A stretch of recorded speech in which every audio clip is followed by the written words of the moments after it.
नमस्कार मित्रांनो, स्वागत आहे तुमचं विद्या प्रबोधिनी आपल्या युट्यूब चॅनलवरती।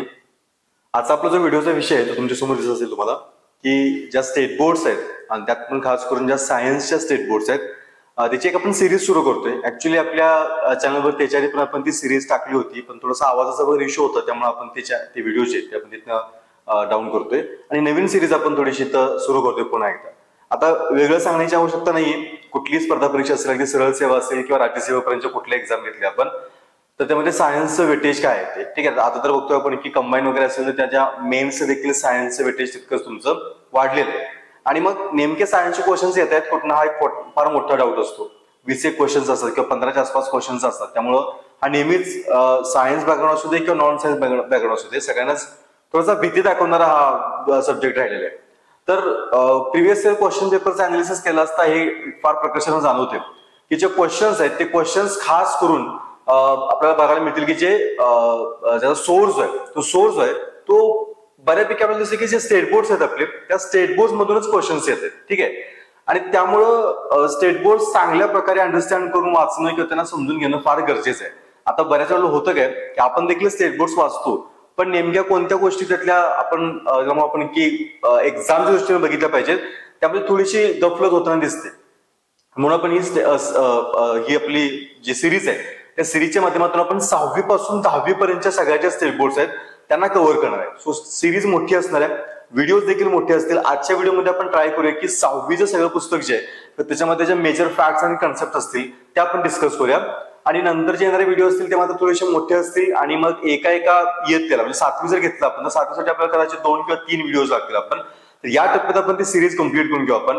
आता याचा अर्थ असा नाही की ही सिरीज बघितली म्हणजे तुम्हाला स्टेट बोर्ड वाचायची गरज नाही। त्या सिरीजचा उद्देश आहे की तुम्ही स्टेट बोर्ड वाचत असाल किंवा वाचणार असाल तर तुमच्या काही कन्सेप्ट ज्या तुम्हाला तिथे अडकळतील तर त्या कन्सेप्ट तुमच्या इथं क्लिअर होऊन जातील आणि ज्या काही फॅक्ट्स आहेत कदाचित तुमच्या वाचनामध्ये कॅज्युअली तुम्ही त्या फॅक्ट्स इग्नोर करत असाल, पण नंतर एक्झामच्या वेळेला त्या फॅक्ट्स मॅटर करतात, तर त्या फॅक्ट्स देखील तुमच्या समोर आणणं आणि एक रिव्हिजन तुमची चांगली होणं या उद्देशाने आपण काय करतोय की ही सिरीज सुरू करतोय, ठीक आहे ना।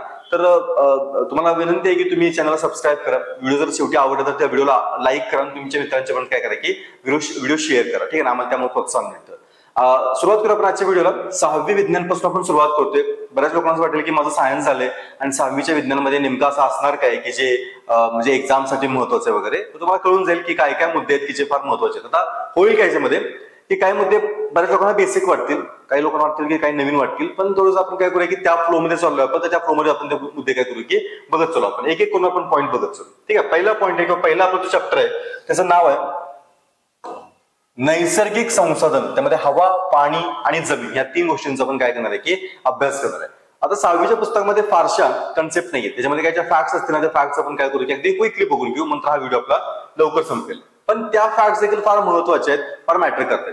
काय आहेत बघा, पहिली फॅक्ट मध्ये की वातावरणामध्ये जी हवा आहे त्या हवेमध्ये नायट्रोजन, ऑक्सिजन आणि कार्बन डायऑक्साईड आणि 6 निष्क्रिय वायू, ठीक आहे ना। बघा आता इथं कॉम्पोजिशन दिले की वातावरण ज्याला म्हणतो आपण, त्या वातावरणामध्ये नेमकं असतं काय काय। मेजर 3 आपले वायू आहेत, कोणते कोणते, नायट्रोजन, ऑक्सिजन आणि कार्बन डायऑक्साईड, जोडीला 6 निष्क्रिय वायू आहेत। निष्क्रिय वायू ज्याला म्हणतो आपण की राजवायू। आता ही कन्सेप्ट ज्यावेळेस आपण पुढे जाऊ त्यावेळेस ती येत राहणार आहे, त्यावेळेस आपण तिला डिस्कस करू आपण, ठीक आहे ना। त्याचबरोबर नायट्रोजन डायऑक्साईड, सल्फर डायऑक्साईड, पाण्याची वाफ आणि धुलीकण यांचा समावेश असतो। मी म्हटल्याप्रमाणे काही गोष्टी तुम्हाला अगदी बेसिक वाटतील किंवा तुम्हाला माहिती असतील तरी देखील तुमची एक चांगली काय होऊन जाईल कितना रिव्हिजन होऊन जाईल। आता इथे पुढे महत्त्वाचा मुद्दा आहे बघा की तपांबरामध्ये, आता तपांबर काय आहे, सगळ्यांनी तुम्ही जिओग्राफीचा अभ्यास केला असेल, आपण बघतोय की वातावरण जे आहे त्या वातावरणाचे आपण काही थर पाडतो, त्याच्यामध्ये तपांबर, स्थितांबर, मध्यांबर, आयनांबर अशी वेगवेगळी नावानं आपण त्याला बोलवतो आपण, ठीक आहे ना। त्यातला जो तपांबराचा भाग आहे जो की सगळ्यात जमिनीच्या लगतचा भाग ज्याला म्हणतो आपण, त्याच्यामध्ये 80% वायू असतात। आता तुम्ही म्हणाल की हे इतकं परफेक्ट आहे का, आमच्या अमुक अमुक जिओग्राफीच्या पुस्तकात इतकं म्हटलं गेलं होतं। आता मुद्दा समजून घ्या मित्रांनो, स्टेट बोर्ड हा कधीही इन्फॉर्मेशनचा एक ऑथेंटिक सोर्स मानला जातो। ज्यावेळेस आयोगाकडे एखादा क्वेश्चन येतो त्यामध्ये समजा तिने म्हटलं असेल की तुमच्या पुस्तकात रेफरन्स बुक म्हटलं असेल की तिथं की 75% हवा सापडते आणि स्टेट बोर्ड म्हणते की 80% सापडते, तर जरी तुमचं ते किती सायंटिफिकली बरोबर असेल तुमच्या रेफरन्स बुक मध्ये, तर देखील हा जो सोर्स आहे ना तो सोर्स सगळ्यात ऑथेंटिक मानला जातो। त्यामुळे इथले जे आकडेवारी आहे ना त्या आकडेवारीवरती डाऊट घ्यायची आवश्यकता नाही। त्यामुळे हे फॅक्ट समजून घ्या, फॅक्ट फार महत्वाचे आहे की तपांबर जो हवेचा थर आहे किंवा वातावरणाचा थर आहे त्या वातावरणाच्या थरामध्ये 80% काय असतात की तुमचे वरती आपण जे मेन्शन केले होते ते वायू तुम्हाला सापडतील. त्याचबरोबर स्थितांबर जो त्याच्या वरचा थर आहे त्याच्यामध्ये हे प्रमाण जवळपास किती आहे 19% आहे तुमचं. दोन्ही फॅक्ट्स लक्षात ठेवा. तपांबरामध्ये 80% आणि स्थितांबरामध्ये किती म्हणतो आपण 19% आपण काय बघतो की वरती जे आपण वायू मेन्शन केले होते ते आपल्याला बघायला मिळते. ठीक आहे ना. आणि मग पुढे बघतो आपण की दलांबर असेल किंवा आयनांबर असेल याच्यामध्ये वायूंचं प्रमाण काय होत जातंय की कमी कमी होत जाते. तर आपल्याला अजून एक फॅक्ट कळाली की जसं जमिनीपासून आपण वरती जाऊ उंचीवरती जाऊ तर तसं काय होते की वातावरणामधल्या हवेचं प्रमाण काय होत जाते की कमी होत जाते. तर ही देखील फॅक्ट आपल्याला इथे काय होते की समजून येते. ठीक आहे. आता पुढे इथे एक पाय चार्ट दिसतोय किंवा एक चार्ट दिसतोय आपल्याला त्याच्यामध्ये काही गोष्टी मेन्शन केल्यात त्या देखील महत्वाच्या फॅक्ट महत्वाचे. काय काय म्हणतो आपण तिथे लिहिलं आपण की वातावरणामध्ये मेन काही वायू सापडतात त्यांचं जे पर्सेंटेज आहे ते पर्सेंटेज दिलं आपल्याला. त्यामध्ये नायट्रोजन जो आहे तो 78% आहे जास्त टक्के जवळपास. ऑक्सिजन जो आहे तो 21%, ऑर्गॉन जो आहे तो 0.9% आहे आणि जे इतर वायू ज्याला म्हणतो आपण ते 0.07% आणि कार्बन डायऑक्साईड तुमचं किती आहे तर 0.03%. आता एक तुम्हाला गंमत सांगतो. मागच माझी रिसेंटली एक्झाम झाली होती आणि त्या एक्झाम मध्ये क्वेश्चन होता की वातावरणामध्ये मला ते सरळ सेवेची एक्झाम असेल तुमची. ठीक आहे ना. वातावरणामध्ये कार्बन डायऑक्साईडचं प्रमाण किती आहे. खाली जे ऑप्शन्स होते ना त्या ऑप्शन्स मध्ये हा ऑप्शन नव्हताच 0.03%. ऑप्शन काय होता ऑप्शन जवळचा होता तो 0.04% असा होता. आता तुम्हाला की मग लिहायचं कोणतं बरोबर तर मी तेच म्हणतो तुम्हाला की हे आकडेवारी ऑथेंटिक आहे पण जर तसा ऑप्शनच नसेल तर सगळ्यात जवळचा जो काय ऑप्शन आहे तो आपल्याला काय केला पाहिजे की चूज केला पाहिजे. त्यामुळे 0.04% काय की सगळ्यात जवळचं उत्तर आहे तिथे तुमचं काय होते की बरोबर वाटते. सो परत मी रिपीट करतो. नायट्रोजन 78%, ऑक्सिजन 21%, ऑर्गॉन 0.9% आणि कार्बन डायऑक्साईड किती आपला 0.03%. बघा एकच स्लाइड आपण बघितली त्यामध्ये आता आपण ह्या जवळपास 4-5 फॅक्ट्स वरती आपण जवळपास 2-3 फॅक्ट्स काय केले की डिस्कस केले आपण. ठीक आहे ना. याच्या ज्या पीडीएफ्स आहेत जे तुम्हाला जर हवे असतील तर तुम्ही कमेंट बॉक्स मध्ये मेन्शन करा की काही लोक वाटतं की रिव्हिजनसाठी पूर्ण पुस्तक वाचणं थोडंसं हेक्टिक आहे कारण का जे स्टेट बोर्ड्स आहेत त्या स्टेट बोर्ड्स मध्ये बऱ्याच ठिकाणी काय केले की वेगवेगळे प्रयोग आणि काही ऍक्टिव्हिटीज त्यांनी मेन्शन केल्या त्यामध्ये थोडंसं लेंदी होतं वाचताना की नेमकं वाचायचं काय आणि तुमचं बाहेर काय सोडायचं. तर त्यासाठी ज्यांना ह्याच्या पीडीएफ हवे असतील त्यांनी कमेंट बॉक्स मध्ये तसं मेन्शन करा की आम्हाला पीडीएफ हवे. आपलं जे टेलिग्राम चॅनल आहे त्याच्यामध्ये आपण ते उपलब्ध करून देऊ पण तुम्ही तसं कमेंट करणं गरजेचं आहे. ठीक आहे. चला पुढे जाऊया आपण. नेक्स्ट आता इथं फार इंटरेस्टिंग चार्ट आहे बघा. याच्यामध्ये काय म्हणले की हवेतील वायूंचे काही उपयोग म्हणले ज्यात आपण वायू डिस्कस केले होते नायट्रोजन, ऑक्सिजन, कार्बन डायऑक्साईड आणि बाकी तुमचे यांचे युजेस काय वापर यांचा कुठं कुठं होतो ते इथं थोडक्यामध्ये मेन्शन केले. अगदी तुम्हाला दिसेल की यातले काही मुद्दे फार बेसिक आहेत पण याच्यावरती अगदी राज्यसेवेला देखील क्वेश्चन पडले तुम्हाला बघायला मिळतील. पहिलाच वायू घ्या नायट्रोजन. नायट्रोजनचा यूज काय बघा तर सजीवांना आवश्यक असणारी जी काही प्रथिन आहे ती प्रथिनं मिळवण्यासाठी तुमच्या नायट्रोजनचा यूज होतोय. आपण जर प्रोटीन्स बघितले तर प्रोटीनचा जो बेस आहे ना तो बेस कशापासून बनतो आपल्या नायट्रोजन पासून बनतो. नीट समजून घ्या. त्यानंतर अमोनिया जो आहे त्या अमोनिया निर्मितीमध्ये पण नायट्रोजनचा यूज होतो लक्षात घ्या. ठीक आहे ना. नेक्स्ट खाद्यपदार्थ जे आपण हवा बंद करतो मागे याच्यावरती राज्यसभा प्रश्न पडला होता की जे चिप्सचे पाकिट असतात त्या चिप्सच्या पाकिटामध्ये कोणती हवा भरली असते तर ती हवा कोणती आहे नायट्रोजन. त्याच्यामुळे काय होतं की ते जे पदार्थ आहेत ते पदार्थ खराब होत नाही त्यांच्यावरती कुठली काय होत नाही की त्याला कुबट वास येत नाही. सो त्यासाठी बघतो आपण त्यामध्ये हवा कोणती भरतोय त्याच्यामध्ये नायट्रोजन भरतो लक्षात घ्या. ठीक आहे ना. नेक्स्ट आहे ऑक्सिजन. ऑक्सिजनचा यूज होता आपल्याला सगळ्यांना माहिती आहे की सगळे जे सजीव आहेत त्या सजीवांना श्वसनासाठी ऑक्सिजनची आवश्यकता असते त्यामुळे तो काय आपल्याला सांगायची आवश्यकता नाही. पण दुसरा यूज काय तर ज्वलनासाठी लक्षात घ्या. कारण आपण शाळेत प्रयोग बघितला असेल एक मेणबत्ती घेतो आपण जळणारी आणि त्या मेणबत्तीवरती आपण काय करतो की काचेचा ग्लास एकटा ठेवतो आपण तर काय होतं की थोड्या वेळानंतर ती मेणबत्ती विझून जाते. का विझली मेणबत्ती फुंकर न घालता देखील कारण ज्वलनासाठी काय तुमचा ऑक्सिजन आवश्यक असतो आणि तो जर ऑक्सिजन ज्वलनाला मिळाला नाही तर तुमची आग काय होते की थांबते लक्षात घ्या. ठीक आहे. नेक्स्ट आहे कार्बन डायऑक्साईड. त्याचा पण यूज फार महत्वाचा आहे. आपण सगळ्यांना माहिती असेल की वनस्पतीचे त्या प्रकाश संश्लेषण क्रियेमध्ये काय करतात की हा कार्बन डायऑक्साईड यूज करतात. ती जी रिॲक्शन आहे ती रिॲक्शन पुढे आपण डिस्कस करणार आहे पण त्या कार्बन डायऑक्साईडचा यूज तिथं फार मोठ्या प्रमाणात होतो. आणि त्याचबरोबर जे अग्निशामक नळकांडे असतात म्हणजे आग विझवण्यासाठी आपण जे काही अग्निशामक यंत्र वापरतो तर त्याच्यामध्ये देखील बघतो आपण की फार मोठ्या प्रमाणात कार्बन डायऑक्साईडचा यूज होतो. ते का त्याचं एक्सप्लेनेशन पुढच्या काही चॅप्टर्स मध्ये येणार आहे. फार इंटरेस्टिंग आहे. फार तुम्हाला आवडेल ते ऐकायला. त्यामुळे पुढच्या चॅप्टर्स मध्ये आपण बघू की कार्बन डायऑक्साईड तिथे काय यूज करतो. सध्या फक्त काय करा की फॅक्ट लक्षात ठेवा नायट्रोजनचा वापर कुठे कुठे होतोय ऑक्सिजनचा कार्बन डायऑक्साईडचा. त्याचबरोबर ऑर्गॉन आला इथे तुमचा ऑर्गॉन आला. आर्गॉनचा यूज काय, तर जे विजेचे बल्ब आहेत, जे आपल्या घरामध्ये आपण जे काय बल्ब युज करतो त्या बल्ब मध्ये आपण काय करतो की ऑर्गॉनचा यूज करतोय. रिझन त्या पाठीमागचं की आपल्याला तिथे काय करायचं की कुठल्या प्रकारचे रिॲक्शन ज्या आतमध्ये मेटल्स असतील त्या मेटल्सची रिॲक्शन थांबवायचे म्हणून आपण तिथे काय केलं की आर्गॉन यूज केला आपण. नेक्स्ट आहे हेलियम. हेलियमचा यूज कुठे होतो आपण, तिथे म्हटलंय बघा की कमी तापमान मिळवण्यासाठी तसेच विना पंख्याच्या इंजिन चालणाऱ्या विमानामध्ये काय करतो आपण की हेलियमचा यूज करतो आपण. बघा इंटरेस्टिंग महत्वाच्या फॅक्ट्स आहेत. या फॅक्ट्स तुम्हाला सायन्सच्या रेप्युटेड जे पुस्तकं म्हणतो आपण, रेफरन्स बुक म्हणतो आपण, त्यामध्ये पण कदाचित मिळणार आहेत. अशा फॅक्ट्स मध्ये बघा मिळतात की हेलियमचा यूज कुठे होतोय की कमी तापमान मिळवण्यासाठी तसेच विना पंख्याचे जे इंजिनमध्ये तुमचे जे विमान काम करतात त्या विमानांच्या मध्ये काय करतो आपण हेलियमचा यूज करतो आपण. निऑनचा यूज फार कॉमन आहे. आता आपण दिवाळी नुकतीच पार पडली, दिवाळीमध्ये आपण जे लाइटिंग करतो आणि त्यामध्ये एक विशिष्ट प्रकारचा रंग येण्यासाठी त्यामध्ये काय करतो आपण जाहिराती असतील किंवा रस्त्याचे तुमचे दिवे असतील त्यामध्ये निऑनचा यूज करतो आपण. आणि त्यानंतर क्रिप्टॉन आहे, त्याचा यूज कुठे बघा तर फ्लोरोसॉन टाईप मध्ये याचा वापर होतो आणि त्यानंतर झेनॉन जो आहे त्याचा वापर फ्लॅश फोटोग्राफी मध्ये होतो. हे जे यूज आहेत यूज फार महत्वाचे आहेत. आपल्या एक्झामला कधी ना कधी हे विचारले गेलेले आहेत. इथून पुढे पण विचारतील, सरळ सरळ विचारतील, ग्रुप सी ला विचारतील, ग्रुप बी ला विचारतील. त्यामुळे हे युजेस फार महत्वाचे आहेत. एका स्लाइड मध्ये तुम्हाला जवळपास 8-10 वायू आहेत त्यांचे युजेस तुम्हाला बघायला मिळतील. आणि इकडे परत मी छोटासा चार्ट घेतलाय की इंधन ज्वलन म्हणजे आपण लाकूड जाळतो, आपण कोळसा जाळतो, आपण पेट्रोल जाळतो, डिझेल जाळतो, ठीक आहे ना. हे सगळे जे आपण इंधनांचं ज्वलन करतो या इंधन ज्वलनातून वातावरणामध्ये काही घातक घटक सोडतो आपण, ठीक आहे ना. त्यांची तर यादी घेतली आपण की कुठले कुठले घातक वायू आपण सोडतोय. त्यामध्ये नायट्रोजन डायऑक्साईड आहे, कार्बन डायऑक्साईड आहे, कार्बन मोनॉक्साईड आहे, सल्फर डायऑक्साईड आहे आणि काजळी लक्षात घ्या, ठीक आहे ना. हे जे वायू आहेत ते आपण काय करतो की वातावरणामध्ये सोडण्याचं काम करतोय, ठीक आहे ना. सो हे फॅक्ट्स आपण काय करूया की लक्षात ठेवा. पुढे जाऊया आपण. येस, पुढे काय म्हणते बघा, ओझोनच्या थराविषयीची इन्फॉर्मेशन दिलेली आहे. काय होईल की बऱ्याच ठिकाणी मी काय केलं की मधलं जे डिस्कशन आहे ते स्किप केलं कारण त्याची आपल्याला तशी गरज नाहीये. फॅक्च्युअल जो पार्ट आहे तो बऱ्यापैकी कव्हर करण्याचा प्रयत्न केलाय किंवा जिथे कन्सेप्च्युअल पार्ट गरजेचा आहे तो कन्सेप्च्युअल पार्ट देखील आपण घेतलेला आहे. त्यामुळे थोडंसं काही लोक म्हणतात की तुटक आहे. आता मुद्दा असा आहे की इथं जे पॉईंट येतील ते पॉईंट आपण डिस्कस करणारच आहे. तुम्हाला ते समजून सांगितले जातीलच, त्यामुळे तुम्ही त्याची काळजी करू नका.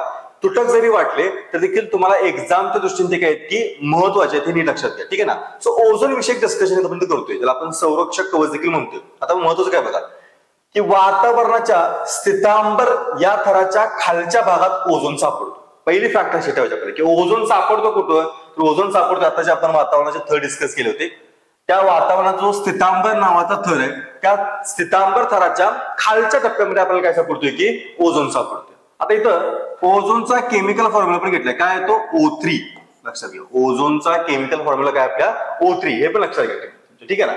आता यूज काय ओझोनचा इथे मी हायलाइट केलंय की सूर्यापासून येणारी जी अतिनील किरण आहेत ती सजीवांसाठी हानिकारक असतात आणि त्यांच्यापासून सजीवांचं संरक्षण करण्याचं काम आपलं कोण करतोय, ओझोन करतोय. लक्षात घ्या महत्वाचं काम काय ओझोनचं आपल्या, तर सूर्य जो आहे त्या सूर्यापासून अतिनील किरण ज्याला आपण अल्ट्रा व्हायोलेट रेज म्हणतो आपण, लक्षात घ्या. म्हणजे ज्यांना इंग्लिश मीडियम आहे किंवा ज्यांना मराठी शब्द समजत त्यांसाठी लक्षात घ्या की जे अल्ट्रा व्हायोलेट रेज असतात त्यांच्यापासून, कारण का ते जर सजीवांच्या अंगावरती पडले तर सजीवांना स्किन डिसीज होतात, काही वेळा त्याचं रूपांतर स्किन कॅन्सर मध्ये पण होऊ शकतं. त्याच्यापासून बचाव करण्यासाठी आपण बघतो आपण की आपल्याकडे एक नॅचरल संरक्षक कवच आहे, ते कोण आहे तर ते ओझोन आहे. लक्षात घ्या, ठीक आहे ना. आणि मग इथं पुढे एक महत्वाची फॅक्ट आपण इथे लिहून हायलाइट केली आपण. ती हायलाइट काय की आपण बऱ्याच वेळा पेपरमध्ये पण ऐकतो किंवा न्यूज मध्ये पण ऐकतो आपण की ओझोनचा थर जो आहे तो थर हळूहळू नष्ट व्हायला लागला किंवा ओझोनच्या थराची जाडी काय व्हायला लागली की कमी व्हायला लागली. सो नेमके कोणते घटक आहेत की जे ओझोनचा थर कमी करायला कारणीभूत ठरतायत, हे ना. त्या थरांची किंवा त्या ज्या कारक आहेत त्या कारकांची आपण काय केली की यादी घेतली की ज्यांच्यामुळं ओझोनच्या थराचं डिप्लेशन होतंय. ते कोण कोण आहेत बघा, त्यामध्ये प्रामुख्यानं जे वातानुकूलन यंत्रे असतील म्हणजे एसी असतील, ठीक आहे ना, प्रामुख्याने तेच आपण युज करतो. त्यानंतर रेफ्रिजरेटर्स तुमचे असतील ज्याला फ्रीज म्हणतो आपण तुमचे, ठीक आहे ना. याच्यामध्ये हवा थंड करण्यासाठी जे आपण वापरतो त्यामध्ये प्रामुख्यानं क्लोरो फ्लोरो कार्बन्स त्याला आपण शॉर्ट फॉर्म मध्ये काय म्हणतो CFC, ठीक आहे ना. त्याचबरोबर कार्बन टेट्रा क्लोराइड हे रासायनिक वायू लक्षात घ्या. CFC असेल म्हणजे क्लोरोफ्लोरो कार्बन असेल किंवा कार्बन टेट्रा क्लोराइड असेल किंवा फ्रेऑन असेल, फ्रेऑन देखील युज करतो आपण, ते लिहिलेलं नाही पण तो लक्षात ठेवा फ्रेऑन असेल.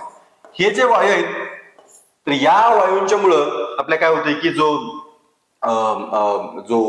ओझोन आहे त्या ओझोनच्या थराचा काय होतोय की नाश होतोय. त्यामुळे हे 2-3 वायू जे आहेत 2-3 वायूंचं काय करा की नाव लक्षात ठेवा. कोण कोण, तर क्लोरोफ्लोरोकार्बन, कार्बन टेट्राक्लोराईड, त्यानंतर म्हणतो आपण की फ्रिऑन असते. यांच्यामुळे काय होते की ओझोन थराचा नाश होतोय, ओझोनचा थर कमी करायला ते कारणीभूत ठरतायत. खाली घेते बघा की 16 सप्टेंबर हा दिवस काय होतो जगभर ओझोन संरक्षण दिन म्हणून आपण काय करतोय की साजरा करतो. ठीक आहे ना. बघा एकाच स्लाइड वरती आपण काय केलं की जवळपास 5-6 फॅक्ट्स ओझोन बद्दलच्या डिस्कस करत आपण पुढे मूव्ह करूया आपण लगेच. ठीक आहे ना. ओके, येतं नाही याच्यामध्ये काही तसं फारसा आवश्यक नाही, तुम्हाला गोष्टी बऱ्यापैकी माहिती असतील, पुढे जाऊया आपण. ठीक आहे, इथं पण काही जास्त महत्त्वाचं नाहीये, 1-2 फॅक्ट फक्त इथं आहेत, त्या फक्त आपण डिस्कस करू. आपण पहिली फॅक्ट इथं आहे बघा. इथं खरं तर मृदा हा टॉपिक त्यांनी सुरू केलाय किंवा मृदा हा सब टॉपिक त्यांनी सुरू केलाय. आणि मृदामध्ये पण त्यांनी काय केले की ते तुम्हाला दिसेल एक पिक्चर आहे, त्या पिक्चर मध्ये त्यांनी दाखवले. एक्झाम आपलं हे पण विचारतं बरं का की मृदेचे थर नेमके कसे असतात तुम्हाला कळेल. खाली काय बघा, खाली सगळ्यात तो मूळ खडक आहे बघा, हे थर नीट लक्षात घ्या. बघा 6वीचं पुस्तक कुठतरी एखादी छोटीशी इमेज आहे आणि त्या छोट्याशा इमेज वरती पण आयोगाला जो क्वेश्चन आहे तो क्वेश्चन फ्रेम करता येतो. हे आपल्या पुस्तकात कुठेच दिलेलं नाही, म्हणजे मी जे स्टँडर्ड बुक युज करतो आपण त्यामध्ये कुठेच दिलेलं नाही. हा थर समजून घेऊ आपण काय कशी साधारणतः मृदा असते लक्षात घ्या. ठीक आहे ना. पहिला तुमचा सगळ्यात शेवटचं कोणतं असेल, मूळ खडक. मूळ खडक म्हणजे काय, ज्याच्यापासून मृदा तयार होते त्याला काय म्हणतो आपण मूळ खडक, तो सगळ्यात शेवटी असेल. त्यानंतर मातीचा आणि लहान खडकांचा तुमचा थर असेल, त्याच्यावरती काय असेल अपरिपक्व मृदा असेल, वरती मृदा असेल आणि सगळ्यावरती तुमचं काय की कुथित मृदेचा पार्ट तुमचा असेल. बऱ्यापैकी वर्ड्स आपल्या ओळखीचे आहेत त्यामुळे त्यांचे मी एक्सप्लेनेशन देत नाही. हा वरचा शब्द थोडासा काय की नवीन आहे पण त्याच्याविषयी आपण थोडक्यात डिस्कशन करू आपण. बघा कुथित मृदा म्हणजे काय ते लिहिलंय आपण. बघा परिपक्व मृदा असलेल्या जमिनीत सर्वात वरचा थर हा वनस्पती व प्राण्यांच्या अवशेषांच्या कुजण्याने निर्माण होतो, याला कुथित मृदा. कुथित मृदेला इंग्लिश मध्ये आपण ह्युमस म्हणतो. आपण लक्षात ठेवा कुथितला काय म्हणतो आपण, ह्युमस म्हणतो आपण. काही लोकांना इंग्लिश शब्द पाहिजे ना, सोपं आहे. काय म्हणतो आपण याच्यामध्ये की परिपक्व मृदा जी असते, ठीक आहे ना, ही मृदा की ज्यामध्ये खरं तर झाडांचे काय असतात की मुळं असतात. ठीक आहे ना, त्याला आपण परिपक्व मृदा म्हणतो आपण. त्याची वॉटर होल्डिंग कॅपॅसिटी कशी असते की चांगली असते परिपक्व मृदेची तुमच्या. त्याच्या वरचा जो थर आहे तर त्या परिपक्व मृदा तुमची ही असेल, मी सोबत ही म्हणा हे नाही तुमची, हे तुमची असेल. ठीक आहे ना. त्याच्या वरचा जो थर आहे तो वरचा थर तुमचा काय असेल की कुथित मृदेचा असेल. प्रामुख्याने बघतो आपण की जे प्राणी मरतात, ज्या वनस्पतींच्या फांद्या पानं फुलं तुटून खाली पडतात ते कुजतात पाण्यामुळं आणि त्यांच्या कुजण्यामुळे जो काही वरचा थर तयार होतो त्याला काय म्हणतो आपण कुथित मृदा. आणि त्याचं वैशिष्ट्य काय, त्याचं वैशिष्ट्य घेतले बघा आपण की जमिनीतील जे पोषक घटक आहेत की पोषक घटक वनस्पतीला पुरवायचं काम तुमचं कोण करते, कुथित मृदा करते. कारण त्याच्यामध्ये काय आहे की त्याच्यामध्ये कुजलेल्या पदार्थांचे अवशेष आहेत, त्यामध्ये काय करते की मोठ्या प्रमाणात वनस्पतीला वेगवेगळे पोषण द्रव्य पुरवायचं काम करते.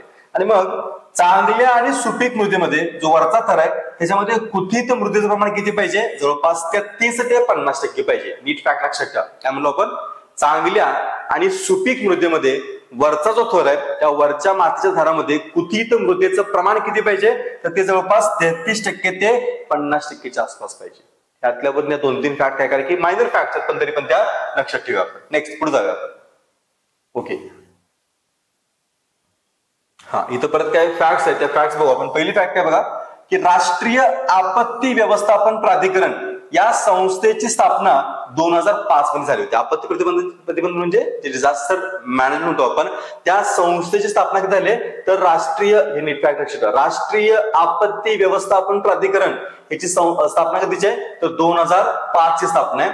आपत्ती व्यवस्थापनाअंतर्गत नियोजन करण्याचं काम काय करते की ही संस्था करते. फार महत्वाचं काय नाही म्हणजे फक्त ही डेट लक्षात ठेवा, 2005 ही डेट आपल्याला माहिती असावी राष्ट्रीय आपत्ती प्राधिकरणासंदर्भातली. नेक्स्ट इथं ही परत कॉमन फॅक्ट आहे बघा, हे खरं तर शाळेतल्या गोष्टी आहेत पण तरी पण एक्झाम वेळेला आठवत नाही. काय म्हणते त्याच्यामध्ये उपलब्ध जमीन किती आहे, म्हणजे पृथ्वीचा एकूण विचार केला आपल्या तर पृथ्वीवरती जे काही टोटल जमीन आहे त्यात म्हणजे पृथ्वीचं एकूण टोटल आपण जर क्षेत्रफळ घेतलं तर त्यामध्ये समुद्र फार मोठ्या प्रमाणात पसरलेला आहे. समुद्र सोडून जी जमीन शिल्लक आहे ती शिल्लक जमीन किती तुमची 29%. ठीक आहे ना. पुढं पिण्यासाठी उपलब्ध असलेलं गोडं पाणी किती आहे, आता समुद्राचं पाणी आपण सोडून दिलं, जे गोडं पाणी म्हणतो आपण ते गोडं पाणी किती आहे तर 0.3% फक्त आहे तुमचं. आणि ऑक्सिजन तुमच्या पृथ्वीवरती किती आहे तर जवळपास बघितलं आपण की जवळपास 21% काय की पृथ्वीवरती ऑक्सिजन. बघा मी परत रिपीट करतो काय काय फॅक्ट्स आहेत बघा. पृथ्वीवरती जमीन किती आहे राहण्यासाठी उपलब्ध तर ती जवळपास 29%.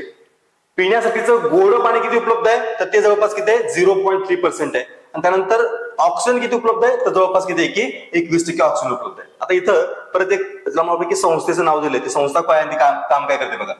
भारतीय उपखंड जो आहे ज्याला आपण इंडियन सबकॉन्टिनेंट म्हणतो आपण, त्या भारतीय उपखंडामध्ये हवामानाचा अभ्यास करण्यासाठी भारतीय हवामान शास्त्र संस्था 1875 मध्ये स्थापन केली. बघा ह्या स्लाइड वरती 2 संस्था बघतोय आपण. पहिली संस्था कोणती बघितली, कोणत्याही राष्ट्रीय आपत्ती व्यवस्थापन प्राधिकरण, जिची स्थापना कधीची आहे? 2005 ची.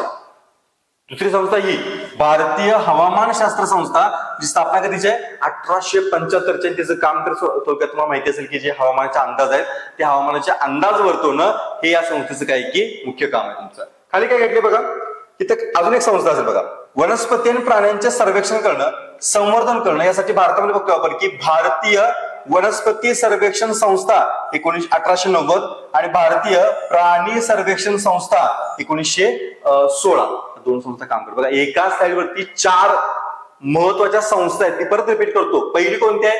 राष्ट्रीय आपत्ती व्यवस्थापन प्राधिकरण संस्था, 2005 ची स्थापना आहे. दुसरी संस्था कोणती आहे? तर भारतीय हवामानशास्त्र संस्था 1875 आहे. इथं 2 संस्था तुमच्या कोणती? तर वनस्पती सर्वेक्षण संस्था 1890 ची, आणि चौथी आहे भारतीय प्राणी सर्वेक्षण संस्था 1916 ची. लक्षात घ्या, ठीक आहे ना. ह्या 4ही संस्था, त्या 4ही संस्थांचे स्थापना वर्ष आपल्याला पाठच असले पाहिजेत. एक्झामला कधीही या टाइपचे क्वेश्चन विचारले जाऊ शकतात. त्यामुळे ह्या टाइपच्या गोष्टी आपल्याला काय असल्या पाहिजे की पाठांतर आपण करून ठेवणं गरजेचं आहे. नेक्स्ट पुढच्या स्लाइड जाऊ आपण. हा, तो टॉपिक तुमचं समजून तिथं. नेक्स्ट टॉपिक जो आपल्या टॉपिकचं नाव आहे की सजीवातील विविधता आणि वर्गीकरण. तुमचं वर्गीकरण आपल्याला माहिती असेल की कायमच वर्गीकरण या टॉपिक वरती काही की आयोग जो आहे तो क्वेश्चन फार जास्त विचारतो, ठीक आहे ना. त्यामुळं इथून पुढच्याच पण काही चॅप्टर्स मध्ये वर्गीकरण वारंवार रिपीट होऊन जाईल. त्या ठिकाणी वर्गीकरणाच्या फॅक्ट ज्या असतात त्या फॅक्ट प्रॉपर काय काय आपण लक्षात ठेवायचे, ठीक आहे ना. आता इथे काय म्हणले बघा, तर काही गोष्टी कॉमन गोष्टी आहेत पण त्या आपल्याला इथं माहिती असणं गरजेचं आहे. काय म्हणले की वनस्पती सूर्यप्रकाशात स्वतःचे अन्न स्वतः तयार करतात, त्यांना स्वयंपोषी म्हणतात. फॅक्ट लक्षात ठेवा, स्वयंपोषी म्हणजे ऑटोट्रॉप्स. कुणाला म्हणतो आपण? की ज्या वनस्पती सूर्यप्रकाशाचा वापर करून स्वतःचे अन्न स्वतः तयार करतात त्यांना काय म्हणतो आपण की ऑटोट्रॉप्स किंवा स्वयंपोषी. एक्झाम्पल बरीच आहेत, जास्वंद आहे, डाळिंब आहे, सदाफुली वगैरे तुमची काय त्याची प्रॉपर एक्झाम्पल तुमचं लक्षात ठेवा, ठीक आहे ना. नेक्स्ट इथं काय दुसरे एक्झाम्पल बघा, बुरशी, गांडूळ, अमरबे ही नावं पण लक्षात ठेवा, एक्झाम्पल पण लक्षात ठेवा, आणि त्याला काय म्हणून ओळखतो हे पण लक्षात ठेवा तुमचं, ठीक आहे ना. कोण कोण आहेत? तर बुरशी, बांडगुळ आणि अमरबे. हे काय करतात? वनस्पतीसाठी इतरांच्यावरती अवलंबून असतात. काय म्हणतो आपण? परपोषी म्हणतो आपण, हेट्रोट्रॉप्स म्हणतो आपण तुमचं. बघा, पहिले काय म्हणतो आपण? स्वयंपोषी, जे स्वतःचं अन्न स्वतः तयार करतील. दुसरे कोण आहेत तुमचे? परपोषी, जे अन्नासाठी इतरांच्या वरती डिपेंड असतील तुमचे. आणि काही वनस्पतीचे एक्झाम्पल घेतले बघा, घटपर्णी. सगळ्यांची एक्झाम्पल्स महत्वाची ती एक्झाम्पल बघू ठेवा. घटपर्णी तरी काय असते? तरी कीटक भक्ष्य असते. आता हे कीटक भक्ष्य प्रकार काय असतो किंवा त्या नेमकं कीटक भक्षण का करतात याचे एक्सप्लेनेशन जे आहेत ते एक्सप्लेनेशन पुढच्या काही व्हिडिओज मध्ये आपण बघणार आहे. पण सध्या फक्त फॅक्ट लक्षात ठेवा की घटपर्णी जी आहे तिला काय म्हणतो आपण? कीटक भक्ष्य प्रकारची वनस्पती म्हणतो आपण. आता खाली अजून काय प्रकार दिले बघा, खाली काय प्रकार दिले की ज्या वनस्पतींना फुले येतात त्यांना सपुष्प वनस्पती म्हणतात, आणि ज्यांना फुले येत नाही त्यांना काय म्हणतो आपण? अपुष्प. हे पुढे अजून क्लिअर कट होऊन जाईल, पुढे अजून स्ट्रक्चर्ड होऊन जाईल. सध्या हळूहळू बघतोय आपण की आपल्याला काही गोष्टी सांगण्यात येतं प्रयत्न होते. 2 गोष्टी लक्षात ठेवा आपण.